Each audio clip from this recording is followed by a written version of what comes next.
एक अभी मैंने खबर सुनी थी, किसी स्कूल में लड्डू गोपाल का एडमिशन कराया गया है।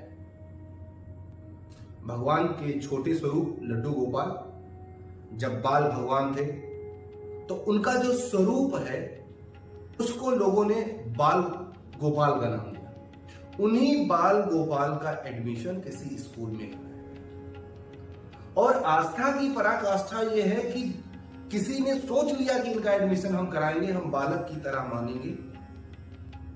और हो सकता है आस्था का सम्मान करने के लिए या ये बिजनेस की पराकाष्ठा हो सकती है कि किसी व्यक्ति ने बाल गोपाल यानी लड्डू गोपाल का अपने स्कूल में एडमिशन भी कर लिया। मैं इस चीज की बुराई नहीं करता हूं, लेकिन मैं एक प्रश्न पूछना चाहता हूं कि जिस क्लास में लड्डू गोपाल को बिठाया गया होगा पढ़ने के लिए उस क्लास की हालत क्या होगी? उस क्लास में बच्चे कैसे उनके साथ रिएक्ट करते होंगे? उस क्लास का माहौल क्या होगा? और जो टीचर उनको पढ़ाने आता होगा या जो टीचर क्लास को पढ़ाने आता होगा, जब वो देखता होगा कि आस्था की पराकाष्ठा यह है कि उस व्यक्ति ने एडमिशन कराया है, आस्था की पराकाष्ठा यह है कि इस विद्यालय ने इनका एडमिशन कर दिया है, तो वो टीचर खुद ही अपने स्टूडेंट के सामने नतमस्तक हो जाता होगा।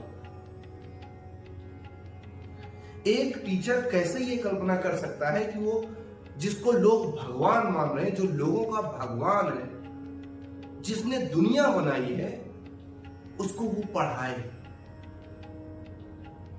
एक टीचर अपने आप को कैसे उस लायक समझ सकता है? और ये जरूरी नहीं कि जो आस्था आपके दिमाग में हो या आप आस्था रखते हो भगवान के प्रति, पढ़ाने वाला भी वैसी आस्था रखता है।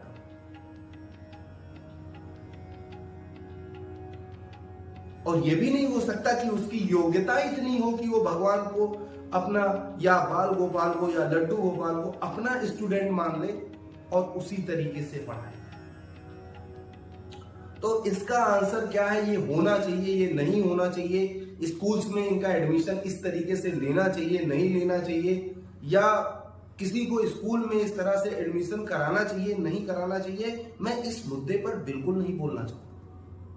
ये आस्था का विषय है। तुरंत बात यह आएगी कि हमारी आस्था को ठेस पहुंचाया गया। तो मैं किसी की भी आस्था को ठेस नहीं पहुंचा रहा हूं, मैं सबकी आस्था का बराबर सम्मान करता हूं। बस मैं ये प्रश्न आपसे पूछना चाहता हूं कि आज एक लड्डू गोपाल का एडमिशन हुआ है, कल को ऐसे लोगों की आस्थाएं बढ़ेंगी, लोगों की संख्या बढ़ेगी। एक क्लास में जब 20-20 लड्डू गोपाल बैठकर पढ़ रहे होंगे तो कौन सा टीचर है जो उनको पढ़ा पाएगा? और अगर उसने पढ़ा भी दिया है तो उनका रिजल्ट कौन बनाएगा? उनकी परफॉर्मेंस कैसे नापी जाएगी? उनकी कॉपीज कौन लिखेगा? और अगर पास भी कर दिया तो किसी दिन जब कोई ये क्लेम करने पहुंच जाएगा कि लड्डू गोपाल तो 99% पाके पास हुए हैं, इनको नौकरी भी मिलनी चाहिए, तो गवर्नमेंट आस्था के वशीभूत होकर नौकरी देने का भी प्रयास करेगी। दूसरी बात यह कि किसकी हिम्मत है कि जगत पालक भगवान को कोई फेल कर दे कि तुम क्लास में पास नहीं हुए हो? ईश्वर को फेल कैसे किया जा सकता है? आप उनको किस मानक पर नंबर दे सकते हैं? ये सारा सिस्टम इंसानों के लिए बना है। इसीलिए मैं कहता हूं कि जो आपकी आस्था है भगवान के लिए, जरूरी नहीं है कि सारे लोगों की आस्था वैसी ही हो। आप उनको बालक मान रहे हैं, जरूरी नहीं कि हर कोई उसी आस्था के साथ उनको बालक माने। कि ना उनको 0 दिया जा सकता है, ना उनको 100 से कम दिया जा सकता है।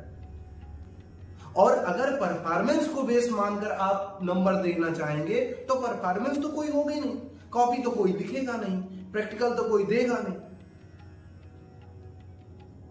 आप उनके रिपोर्ट कार्ड में लिखेंगे इनएक्टिव। और सबसे बड़ी समस्या तब होगी जब आप उनको क्लास दर क्लास पास करते चले जाएंगे। मैक्सिमम नंबर देते चले जाएंगे तो जिस दिन वो नौकरी मांगेंगे लोग उनके लिए खड़े हो जाएंगे लाइन में कि सबसे ज्यादा नंबर तो हमारे लड्डू गोपाल का है, इनको नौकरी दो, तो उनको नौकरी कौन देगा। आगे मैं कुछ नहीं कहूंगा क्योंकि ये आस्था का विषय है। विचार आप लोग कीजिए और कमेंट बॉक्स में अपने अपने कमेंट देते रहिए। मुझे खुशी होगी, मुझे अच्छा लगेगा आपके कमेंट्स पढ़कर, और जैसे आपके कमेंट्स आएंगे उसी हिसाब से अगला वीडियो मैं फिर बनाऊंगा।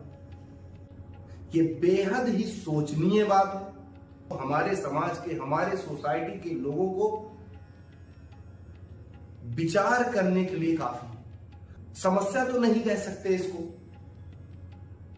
लेकिन जो ये क्लास में समस्या आने वाली है, जो टीचर के साथ समस्या आने वाली है, उस समस्या से कैसे निजात पाएं, जरूर ही इस पर विचार विमर्श करना चाहिए।